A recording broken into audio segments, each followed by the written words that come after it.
नमस्कार। मनोविज्ञान विषय की बीए पार्ट फर्स्ट की आज की क्लास में आप सभी का स्वागत। आज मनोविज्ञान के ही पेपर फर्स्ट में मैं आपको बता रही हूँ बुद्धि के सिद्धांतों के विषय में। पिछले वीडियो में जो बुद्धि से संबंधित था उसके विषय में मैं बताते हुए मैंने आपको पिछले वीडियो में बताया था बुद्धि की परिभाषा एवं स्वरूप के विषय में। विभिन्न परिभाषाओं को लेकर के बुद्धि के स्वरूप को स्पष्ट करने का प्रयास किया था। साथ ही हमने समझा था कि शारीरिक बुद्धि और शारीरिक आयु एवं मानसिक आयु से क्या तात्पर्य है और शारीरिक आयु और मानसिक आयु के आधार पर हम किस प्रकार से आईक्यू की गणना करते हैं, बुद्धि लब्धि की गणना करते हैं और बुद्धि लब्धि प्राप्तांकों के आधार पर विभिन्न व्यक्तियों को हम किस प्रकार से श्रेणीगत करते हैं। तो ये इन सभी के विषय में चर्चा मैंने पिछले वीडियो में आपसे की थी। आज के वीडियो में मैं आपसे चर्चा कर रही हूँ बुद्धि के सिद्धांतों के विषय में कि बुद्धि के विभिन्न मनोवैज्ञानिकों ने किस प्रकार से बुद्धि के सिद्धांतों के आधार पर बुद्धि को समझाने का प्रयास किया है और उन्होंने किस तरह से एक कारक या दो कारक या विभिन्न अनेक कारकों के आधार पर बुद्धि को व्याख्यायित किया है और समझने का प्रयास किया है। तो यहाँ जब हम बुद्धि के सिद्धांतों की बात करते हैं तो बुद्धि के स्वरूप की पूर्ण रूप से व्याख्या हम तभी कर पाते हैं जब हम बुद्धि के सिद्धांतों की ओर ध्यान देते हैं। मनोवैज्ञानिकों का प्रारंभ से ही यह प्रयास रहा है कि बुद्धि की व्याख्या करने के लिए वैज्ञानिक सिद्धांतों का प्रतिपादन किया जाए, क्योंकि वैज्ञानिक सिद्धांतों के आधार पर ही हम बुद्धि के विषय में विस्तृत रूप से समझ सकते हैं और इसी के परिणाम स्वरूप बुद्धि के कई सिद्धांत वर्तमान समय में प्रचलन में हैं। इन सिद्धांतों की यदि मैं बात करूं तो यहाँ उन सिद्धांतों का मैंने आपको परिचय दिया है और इन सिद्धांतों के विषय में मैंने आपको इसलिए बताया है क्योंकि सिद्धांतों के नाम आपको सभी को पता होने चाहिए, उस सिद्धांत का प्रतिपादक कौन था ये आपको पता होना चाहिए। आपके सिलेबस में कुछ सिद्धांत ऐसे हैं जो शामिल नहीं किए गए हैं, तो यहाँ कंफ्यूज होने की आवश्यकता नहीं है आपको। कुछ सिद्धांतों को मैं एक्सप्लेन करते समय छोड़ूंगी, उनको न बताने का कारण ये है कि वो आज इतने महत्वपूर्ण नहीं हैं और उन्हें महत्वपूर्ण नहीं होने के कारण उन्हें छोड़ा गया है। लेकिन आपके लिए ये जानना आवश्यक है कि बुद्धि के सिद्धांत कौन कौन से हैं और उन सिद्धांतों के प्रतिपादक कौन कौन हैं। तो यहाँ हम देखते हैं कि एक बुद्धि का एक कारक सिद्धांत है और बुद्धि के एक कारक सिद्धांत के प्रतिपादक विने, टर्मन तथा स्टर्न हैं। दूसरा बुद्धि का द्विकारक सिद्धांत है, इसके प्रतिपादक स्पीयरमैन हैं। समूह कारक सिद्धांत के प्रतिपादक थर्स्टन हैं।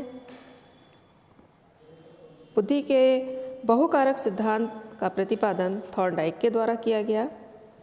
प्रतिदर्श सिद्धांत का प्रतिपादन थॉम्सन के द्वारा किया गया। त्रिआयामी सिद्धांत जेबी गिलफर्ड ने दिया है। पदानुक्रम सिद्धांत फिलिप वर्नन के द्वारा दिया गया और बुद्धि का तरल व ठोस बुद्धि सिद्धांत आरबी कैटेल की देन है। इसी के साथ बुद्धि के बहुबुद्धि सिद्धांत के प्रतिपादक होवर्ड गार्डनर हैं। बुद्धि का संज्ञानात्मक विकास का सिद्धांत जीन पियाजे की देन है और इसी तरह त्रितंत्र सिद्धांत रॉबर्ट स्टेनबर्ग द्वारा दिया गया है। तो यहाँ आपको बुद्धि के सिद्धांत और उनके प्रतिपादकों के नाम याद रखने हैं। एग्ज़ाम की दृष्टि से अगर आप देखें तो एग्ज़ाम में ये पूछे जा सकते हैं, तो इसलिए मैंने आपको यहाँ एक स्पेशल टेबल बना करके इन सभी के विषय में बता दिया है। लेकिन आज के इस वीडियो में मैं केवल यहाँ पर चर्चा करूँगी एक कारक सिद्धांत की, द्विकारक सिद्धांत की, प्रतिदर्श सिद्धांत की और त्रिआयामी बुद्धि सिद्धांत की। तो आज के वीडियो में केवल ये 4 सिद्धांत लूँगी और बाकी के सिद्धांत अगले वीडियो में मैं आपको एक्सप्लेन करूँगी। तो सबसे पहले हम लेते हैं बुद्धि का एक कारक सिद्धांत। इसका प्रतिपादन बिने, टर्मन और स्टर्न ने किया। बिने, टर्मन और स्टर्न ने कहा कि बुद्धि एक अविभाज्य इकाई है। उन्होंने माना कि बुद्धि को हम विभाजित नहीं कर सकते। ये एक ऐसी इकाई है जिसे विभाजित नहीं किया जा सकता। बुद्धि वह मानसिक शक्ति है जो मनुष्य के समस्त मानसिक कार्यों का संचालन करती है। साथ ही उनका मानना था कि मनुष्य के समस्त व्यवहारों को बुद्धि प्रभावित करती है। तो बिने, टर्मन और स्टर्न के अगर हम सिद्धांत को देखें तो बिने, टर्मन और स्टर्न का सिद्धांत ये कहता है कि एक व्यक्ति जो बुद्धिमान है वो सभी कार्यों में बुद्धिमान होगा और एक व्यक्ति जो कम बुद्धि का है वो सभी प्रकार के क्रियाकलापों में श्रेष्ठता की श्रेणी में अगर हम रखें तो उसे हम श्रेष्ठता की श्रेणी में नहीं रख सकते। तो इस प्रकार से अगर देखा जाए तो बुद्धि वह मानसिक शक्ति है जो मनुष्य के समस्त मानसिक कार्यों का संचालन करती है। जितनी भी मानसिक क्रियाएं हैं उन सभी का संचालन बुद्धि के द्वारा किया जाता है और बुद्धि के द्वारा, व्यक्ति के द्वारा किए गए समस्त कार्य प्रभावित होते हैं। उसके समस्त व्यवहार को बुद्धि प्रभावित करती है। तो इस प्रकार से अगर देखें तो एक कारक सिद्धांत बुद्धि को एक ही कारक के रूप में देखता है, एक समग्र के रूप में देखता है और समग्र के रूप में देख करके वो ये कहता है कि जिसमें बौद्धिक योग्यता अधिक है उसके सभी क्रियाकलाप उससे संचालित होंगे और जिसमें बौद्धिक योग्यता कम है उसके क्रियाकलाप भी उसी प्रकार से संचालित होंगे बुद्धि की उपलब्धता के आधार पर। इस सिद्धांत की आलोचना की गई और ये कहा गया कि बुद्धि को हम एक कारक सिद्धांत के आधार पर नहीं समझ सकते हैं या हम इसे एक्सप्लेन नहीं कर सकते हैं और इसकी आलोचना के आधार पर ही द्विकारक सिद्धांत का जन्म हुआ। द्विकारक सिद्धांत जैसा कि आप देख रहे हैं लिखा हुआ है यहाँ पर, स्पीयरमैन के द्वारा दिया गया। स्पीयरमैन का कहना था कि बुद्धि में केवल हम एक कारक को मान करके नहीं चल सकते हैं। सभी प्रकार के कार्यों में दो प्रकार की मानसिक योग्यताओं की आवश्यकता होती है, ऐसा मानना था स्पीयरमैन का। उन्होंने कहा कि ये दो प्रकार की योग्यताएं हैं। पहली योग्यता सामान्य मानसिक योग्यता की है जिसे हम कह सकते हैं जनरल एबिलिटी या हम जिसे जी फैक्टर कह सकते हैं, और दूसरी उन्होंने बताई कि विशिष्ट मानसिक योग्यता है या जिसे हम स्पेसिफिक एबिलिटी कह सकते हैं। यहाँ एक साइड में डायग्राम दिया हुआ है। S1 S2 स्पेसिफिक फैक्टर को इंडिकेट करता है, स्पेसिफिक एबिलिटी को इंडिकेट करता है और जनरल एबिलिटी को जी जहाँ लिखा हुआ है वो एरिया इंडिकेट करता है। इनका मानना था कि सामान्य मानसिक योग्यता सभी प्रकार के कार्यों में पाई जाती है जबकि विशिष्ट योग्यता केवल विशिष्ट कार्यों से ही संबंधित है। तो सामान्य योग्यता तो प्रत्येक व्यक्ति में पाई ही जाएगी, चाहे वो कम बुद्धि का हो या अधिक बुद्धि का हो, लेकिन उसमें विशिष्ट योग्यता कितनी और किन किन क्षेत्रों में होगी ये केवल उसकी विशिष्ट योग्यता के आधार पर ही निर्धारित होगा। जो व्यक्ति जितने ही क्षेत्रों या विषयों में कुशल होता है उनका मानना था कि उसमें उतनी ही अधिक विशिष्ट योग्यताएं पाई जाती हैं। तो यहाँ हम जी फैक्टर क्योंकि कॉमन है या जनरल एबिलिटी तो कॉमन है और वो प्रत्येक व्यक्ति में पाई ही जाएगी, लेकिन स्पेसिफिक एबिलिटी जिसे हमने S से इंडिकेट किया है ये S1 S2 S3 S4 ये कितनी भी मात्रा हो सकती है और ये मात्रा उस आधार पर होगी जिस आधार पर उसमें वो विशिष्ट योग्यताएं जितनी मात्रा में होंगी या जितनी उनकी मात्रा की अधिकता होगी उसके आधार पर ही हम विशिष्ट योग्यताओं को पहचान सकते हैं, समझ सकते हैं। तो सामान्य योग्यता उसके सभी क्रियाकलापों के लिए उत्तरदायी है, लेकिन स्पेसिफिक योग्यता या विशिष्ट योग्यता उसके विशिष्ट क्रियाकलापों के लिए उत्तरदायी है और उसमें जितनी अधिक विशिष्ट योग्यताएं होंगी उतने ही उसमें S1 S2 बढ़ते चले जाएंगे। इस सिद्धांत की भी आलोचना हुई और इस सिद्धांत को भी ये माना गया कि जनरल फैक्टर और स्पेसिफिक फैक्टर के आधार पर हम बुद्धि को नहीं समझ सकते हैं और इसके आधार पर ही प्रतिदर्श सिद्धांत का जन्म हुआ। प्रतिदर्श सिद्धांत, जैसा कि आप देख रहे हैं, थॉमसन की देन है। इन्होंने कहा कि व्यक्ति का बौद्धिक व्यवहार अनेक स्वतंत्र योग्यताओं पर निर्भर करता है, परंतु इन स्वतंत्र योग्यताओं का क्षेत्र सीमित होता है। यदि कोई एक बुद्धि परीक्षण भरवाया जाए तो बौद्धिक तत्वों का एक विशिष्ट प्रतिदर्श सामने आता है। इसके साथ ही जब हम दूसरे परीक्षण में बौद्धिक तत्वों का देखते हैं तो वहाँ दूसरे परीक्षण को भरवाने पर बौद्धिक तत्वों का एक भिन्न प्रतिदर्श सामने आता है। प्रतिदर्श का मतलब है यहाँ पर सैंपल। सैंपल से मतलब है उसका नमूना। यहाँ अगर हम इस डायग्राम को विस्तार से देखने का प्रयास करें या बड़ा करके देखने का प्रयास करें तो आप यहाँ देख रहे हैं कि जो प्रथम सर्किल बना हुआ है इसमें यहाँ छोटे छोटे स्क्वायर दिखाई दे रहे हैं। ये स्क्वायर विभिन्न प्रकार की विशिष्ट योग्यता से संबंधित हैं और बौद्धिक योग्यताओं का एक समूह जहाँ आप देख रहे हैं इसमें छोटे छोटे स्क्वायर्स बने हुए हैं और यहाँ ये बीच में जो पार्ट है ये कॉमन है, ओवरलैप कर रहे हैं ये दोनों सर्किल और इसमें भी कुछ 3-4 योग्य इसी तरह के स्क्वायर बने हुए हैं। तो उनका कहना है कि ए स्क्वायर में ये 3 जो अलग से चीज़ें दिखाई दे रही हैं ये भी हैं और ये बीच में जो 4 स्क्वायर दिखाई दे रहे हैं ये भी इसमें शामिल हैं। कुल मिलाकर के बुद्धि के अगर हम किसी एक परीक्षण को फिल कराते हैं तो वहाँ हमें ये 3 और 4 कुल मिलाकर के 7 प्रकार की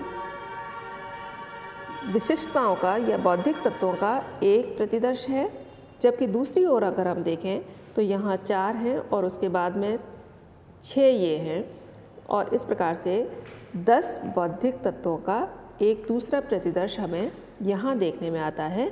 लेकिन इन दोनों में ही ये जो 4 तत्व हैं, बौद्धिक तत्व हैं, ये इन दोनों ही में ए और बी में शामिल हैं। तो उनका कहना है कि जब हम बात करते हैं बौद्धिक योग्यता की तो किसी एक क्षेत्र में यदि व्यक्ति की योग्यता अधिक है तो उसमें बहुत सारी चीज़ें शामिल होंगी। किसी एक चीज़ को देख करके या एक फैक्टर के आधार पर ही हम इसे एक्सप्लेन नहीं कर सकते, लेकिन इनमें बहुत सारी चीज़ें ऐसी होंगी जो एक प्रकार की योग्यता जैसे गणितीय योग्यता है उसमें भी आवश्यक होंगी। उसके साथ ही अगर हम देखें तो तार्किक योग्यता में भी शामिल होगी, अमूर्त चिंतन में भी शामिल हो सकती है और उसी प्रकार से दूसरी अगर हम योग्यताओं में देखें तो ये योग्यताएं हमारी किसी एक विशिष्टता में भी शामिल हो सकती हैं और किसी दूसरी विशिष्टता के में भी शामिल हो सकती हैं।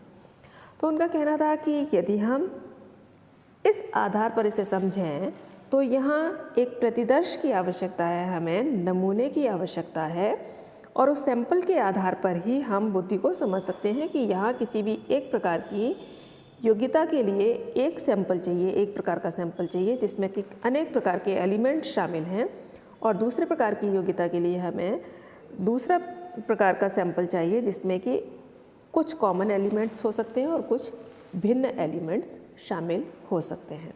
तो इस प्रकार से थॉमसन ने प्रतिदर्श सिद्धांत का प्रतिपादन किया और प्रतिदर्श सिद्धांत के आधार पर उन्होंने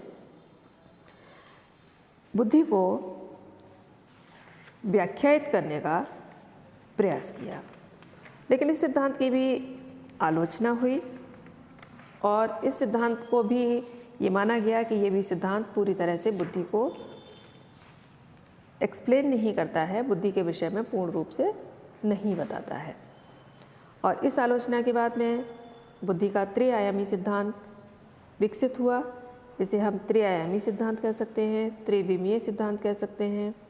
इंग्लिश में इसी को 3 डायमेंशनल थ्योरी कहा जा सकता है और बुद्धि का संरचना सिद्धांत भी इसी को कहा जा सकता है। इस सिद्धांत का प्रतिपादन गिलफर्ड द्वारा 1967 में किया गया। इस सिद्धांत में गिलफर्ड ने मौलिक रूप से बुद्धि में कुल मिलाकर के 120 कारकों की पहचान की। 120 कारकों की उन्होंने पहचान की, जो एक बहुत बड़ा नंबर है। अपनी मृत्यु के कुछ समय पहले उन्होंने 1988 में इस सिद्धांत को विस्तारित किया और इसमें कुल मिलाकर के 120 के स्थान पर 180 कारकों को इन्होंने इसमें समावेशित किया। तो 180 कारकों के आधार पर उन्होंने बुद्धि का त्रिआयामी सिद्धांत दिया, जो बहुत ही अधिक पॉपुलर हुआ और वर्तमान समय में भी अगर हम देखें तो इसकी प्रासंगिकता बनी हुई है। आगे आप एक चित्र देख रहे हैं जिसे ऊपर लिखा हुआ है बुद्धि का त्रिआयामी अथवा त्रिविमीय सिद्धांत या 3 डायमेंशनल थ्योरी ऑफ इंटेलिजेंस। चित्र में अगर आप देखेंगे तो यहाँ एक बॉक्स बना हुआ है और 3 डायमेंशंस हैं, लंबाई, चौड़ाई और ऊंचाई। इन तीनों आयामों को उन्होंने एक नाम दिया। इन्होंने एक आयाम को नाम दिया कंटेंट्स, दूसरे को नाम दिया प्रोडक्ट्स और तीसरे को नाम दिया उन्होंने operations. Content, products and operations, या हम इसी को कह सकते हैं कंटेंट मीन्स विषय वस्तु, प्रोडक्ट मीन्स उत्पादन और ऑपरेशंस मीन्स संक्रिया। हिंदी में हम इन्हें कह सकते हैं विषय वस्तु, उत्पादन एवं संक्रिया। यहाँ इन्होंने इसके भी भिन्न भिन्न भाग किए। कंटेंट में उन्होंने रखा visual, auditory, symbolic, semantic and behavioural को। प्रोडक्ट में units, classes, relations, systems, transformation and implications को रखा उन्होंने। और ऑपरेशंस में evaluation, convergent production, divergent production, memory and cognition को रखा। इन सभी का यहाँ हम विस्तार से वर्णन करेंगे। गिलफर्ड का विचार था कि बुद्धि के सभी तत्वों को 3 विमाओं के आधार पर या 3 डायमेंशंस के आधार पर समझा जा सकता है और उन्होंने इन विमाओं को सुसज्जित किया। ये विमाएं थी ऑपरेशंस या संक्रिया, विषय वस्तु या कंटेंट और उत्पादन। जैसा कि मैंने अभी आपको एक्सप्लेन किया, इन तीनों विमाओं का अगर हम विस्तार से वर्णन करें तो ऑपरेशन से क्या तात्पर्य है? ऑपरेशन से तात्पर्य है या संक्रिया से तात्पर्य है व्यक्ति द्वारा किए जाने वाले मानसिक प्रक्रिया के स्वरूप से होता है कि वो किस प्रकार की मानसिक क्रिया का इस्तेमाल किसी कार्य में कर रहा है। दिए गए कार्य को करने में व्यक्ति द्वारा की गई मानसिक क्रियाओं का स्वरूप क्या है की व्याख्या संक्रिया या ऑपरेशंस में होती है। ऑपरेशंस के आधार पर मानसिक क्षमताओं को 5 भागों में बांटा गया। 5 कौन कौन से हैं? पहला है मूल्यांकन, अभिसारी चिंतन, अपसारी चिंतन, स्मृति। स्मृति को उन्होंने पुनः 2 भागों में विभक्त किया, स्मृति धारण या रिटेंशन और स्मृति अभिलेखन या इनकोडिंग। और 5वां भाग किया उन्होंने संज्ञान को या कॉग्निशन को। तो इस प्रकार से उन्होंने इन्हें 5 भागों में बांटा। उसके बाद में उन्होंने दूसरा लिया विषय वस्तु। इस विमा से तात्पर्य उस क्षेत्र से होता है जिनके एकांशों या आइटम्स या सूचनाओं के आधार पर ऑपरेशंस किए जाते हैं। तो इससे तात्पर्य क्या हुआ? विषय वस्तु से तात्पर्य हुआ जिन एकांश या जिन सूचनाओं के आधार पर कोई भी ऑपरेशन किए जाते हैं उनको उन्होंने नाम दिया किसका? विषय वस्तु का। विषय वस्तु को उन्होंने 5 भागों में बांटा। 5 भाग कौन कौन से हैं? उन्होंने उसमें रखा जितनी भी हमारी ज्ञानेंद्रियां हैं उन ज्ञानेंद्रियों के आधार पर इन्होंने, क्योंकि जो भी हम सूचनाएं ग्रहण करते हैं किसी भी विषय में, वो सूचनाएं हम किसके माध्यम से करते हैं? ज्ञानेंद्रियों के माध्यम से। तो उन्होंने यहाँ ज्ञानेंद्रियों के आधार पर ही इनको 5 भागों में बांटा दृष्टि से संबंधित, क्योंकि कोई भी सूचना अगर हम लेते हैं, किसी भी विषय के संबंध में जानकारी लेते हैं, तो या तो दृष्टि के माध्यम से लेते हैं, श्रवण के माध्यम से लेते हैं, संकेतों के माध्यम से लेते हैं, शब्दों के माध्यम से लेते हैं और व्यवहार परक आधार पर लेते हैं। तो यहाँ जो हम सूचनाएं ले रहे हैं वो किस आधार पर ले रहे हैं, उन्हीं के आधार पर उन्होंने इन्हें क्लासिफाई किया कि वो दृष्टि से संबंधित है, सुनने से संबंधित है, या संकेत के माध्यम से है, या शब्दों के माध्यम से है, या व्यवहार के माध्यम से है। नेक्स्ट उन्होंने रखा उत्पादन या प्रोडक्ट। इस विमा से तात्पर्य किसी विशेष प्रकार की विषय वस्तु द्वारा की गई संक्रिया या ऑपरेशन के परिणाम से होता है। इन्हें गिलफर्ड ने 6 भागों में बांटा। पहला रखा उन्होंने इकाई या यूनिट्स, वर्ग, संबंध, पद्धतियाँ, रूपांतरण और आशय। इस प्रकार से उन्होंने इन्हें मुख्य भाग 6 भागों में बांट करके कि जब भी हम किसी भी प्रोडक्ट की बात करते हैं तो हम उसके विषय में या तो हम उसकी छोटी छोटी इकाइयों को देखते हैं, या वो किस समूह से संबंधित है इस आधार पर हम उसे जानने का प्रयास करते हैं, या उसमें क्या रिलेशन है बाकी चीज़ों से उसके आधार पर देखते हैं, या कोई पद्धति होगी, या रूपांतरण होगा, या आशय होगा। तो इस प्रकार बुद्धि में कुल मिलाकर के उन्होंने 6 × 5 × 6 = 180। 6 कौन से यहाँ पर लिए हैं हमने? यहाँ हमने 6 लिए हैं वो जो कि ऑपरेशन में संबंधित हैं। तो ऑपरेशन से संबंधित अगर आप देखेंगे तो एक मूल्यांकन, अभिसारी चिंतन, अपसारी चिंतन, स्मृति में धारण और अभिलेखन, और फिर 5वां संज्ञान। यहाँ कन्फ्यूज होने की आवश्यकता नहीं है। यहाँ स्मृति को उन्होंने 2 भागों में बांट दिया, तो इस प्रकार से इसमें 6 पार्ट हो गए। फिर विषय वस्तु को लिया उन्होंने, और विषय वस्तु को उन्होंने 5 भागों में बांटा: दृष्टि, श्रवण, संकेत और शब्द और व्यवहार। और उत्पादन में उन्होंने पुनः इन्हें 6 भागों में बांटा: प्रोडक्ट्स को इकाई, वर्ग, संबंध, पद्धतियाँ, रूपांतरण और आशय। और इस प्रकार से इन सभी को मल्टीप्लाई करके उन्होंने कहा कि हम 180 कारकों की पहचान कर सकते हैं बुद्धि से जो संबंधित हैं, और प्रत्येक प्रकार के क्रियाकलाप में इनमें से कुछ कारक शामिल होते हैं। तो ये 180 हैं। 180 को उन्होंने आइडेंटिफाई किया और कहा कि जब भी हम बुद्धि की बात करते हैं तो इनमें से किसी भी क्रिया में कोई से भी एक समूह है या एक प्रतिदर्श है वो हम देख सकते हैं, और उसके आधार पर उनसे संबंधित जो भी जो वर्गीकरण किया गया है वो उसमें से शामिल होंगे, और उनके आधार पर एक विशेष वर्ग बनेगा, और उस विशेष वर्ग के आधार पर हम बुद्धि को व्याख्यायित कर सकते हैं। तो इस प्रकार से ये एक बहुत ही विस्तृत जो 3 डायमेंशनल थ्योरी जो है ये बहुत अधिक विस्तृत थी, और उस समय के महत्वपूर्ण सिद्धांतों की श्रेणी में रखी जा सकती है, जिसमें कि एक बहुत ही विस्तृत तरीके से बुद्धि को समझाने का प्रयास किया गया। तो आज हमने यहाँ पर ये जाना कि बुद्धि के सिद्धांत कितने हैं, किस किस के द्वारा प्रतिपादित किए गए हैं, किस सिद्धांत का प्रतिपादन किसने किया है, और उसके साथ ही हमने बुद्धि के एक कारक सिद्धांत, द्विकारक सिद्धांत, प्रतिदर्श सिद्धांत और प्रतिदर्श सिद्धांत के साथ ही बुद्धि के त्रिआयामी सिद्धांत के विषय में जाना कि ये सिद्धांत क्या कहते हैं और किस प्रकार से बुद्धि को व्याख्यायित करते हैं। बाकी सिद्धांतों की चर्चा अगले वीडियो में करेंगे। धन्यवाद।